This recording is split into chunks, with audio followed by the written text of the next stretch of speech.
Setiap sudut kota menyimpan cerita. Ada yang dimulai dengan tawa, ada yang berjalan dengan perjuangan. Dan di balik hiruk-pikuk aktivitas manusia, ada satu kenyataan yang masih menjadi tantangan besar bagi bangsa kita, yaitu kemiskinan. Hari ini, mari kita mengikuti perjalanan belajar di kelas 11 Ekonomi. Sebuah kelas yang penuh semangat, rasa ingin tahu, dan berbagai karakter unik yang membuat pembelajaran lebih berwarna. Dan di balik pintu itu, sebuah diskusi menarik tentang kehidupan sosial sedang menunggu untuk dimulai. Assalamualaikum warahmatullahi wabarakatuh. Selamat pagi semuanya. Waalaikumsalam warahmatullahi wabarakatuh. Selamat Selamat pagi, pagi, Pak. Dimas, itu bangkunya mau diajak jalan-jalan. Ayo duduk dulu, kita mau belajar. Anak-anak, coba bayangkan hal ini. Kalian sedang berjalan pulang dari sekolah, lalu melihat dua rumah berdampingan. Yang satu besar dan megah, yang satu lagi sempit dan rapuh. Kalian pernah melihat pemandangan seperti itu? Sering, Pak. Di jalan dekat pasar rumah saya, kontras sekali. Betul. Dan disitulah cerita kita dimulai hari ini. Kita akan membahas kemiskinan bukan sekadar angka, tapi kenyataan hidup. Kemiskinan, secara sederhana, adalah kondisi ketika seseorang tidak mampu memenuhi kebutuhan dasar untuk hidup layak. Bukan hanya soal uang, tapi tentang akses ke pendidikan, kesehatan, dan kesempatan. Pak, jadi orang yang punya gaji kecil itu otomatis miskin? Belum tentu, Raffi. Maka kita perlu memahami jenis-jenis kemiskinan. Karena kenyataan itu tidak selalu hitam dan putih. Pertama, kemiskinan absolut. Ini terjadi ketika pendapatan seseorang tidak cukup untuk memenuhi kebutuhan minimumnya.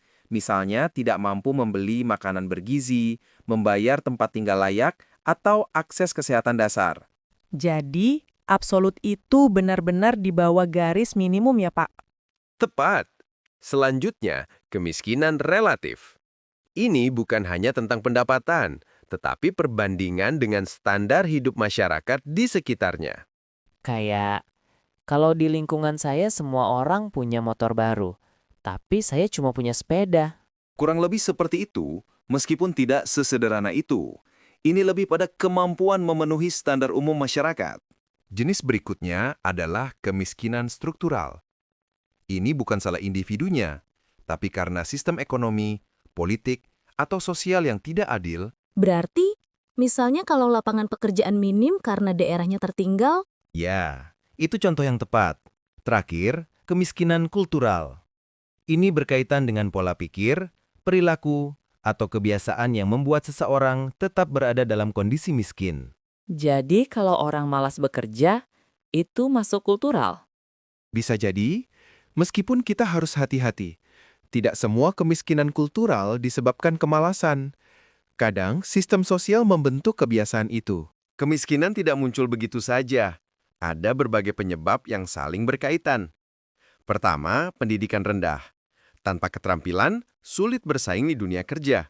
Pak, di kampung saya banyak yang berhenti sekolah karena biaya. Dan itu membuat kesempatan mereka semakin sempit.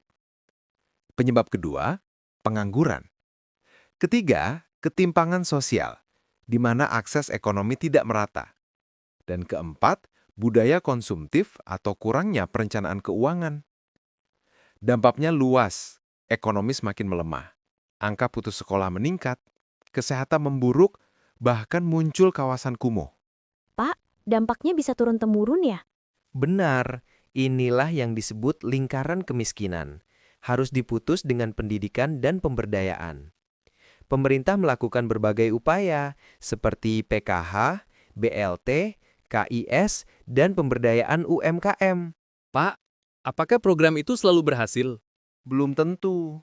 Ada yang efektif, ada yang harus diperbaiki. Karena pemberian bantuan bukan sekedar memberi uang, tapi memberdayakan. Baiklah, sekarang diskusikan berpasangan.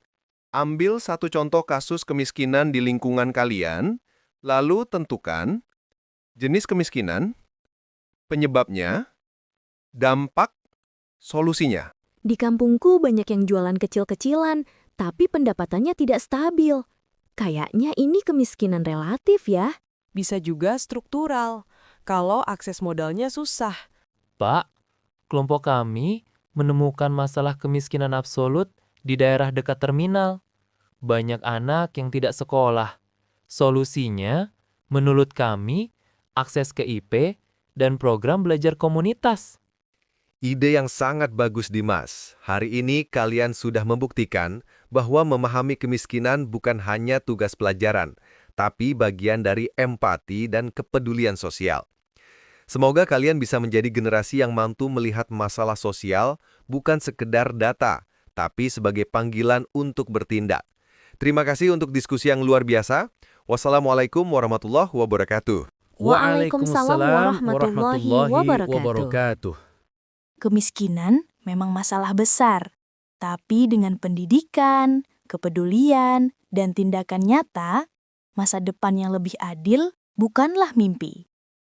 Perubahan tidak selalu dimulai di panggung besar. Kadang dimulai dari ruang kelas dan dari hati yang mau peduli.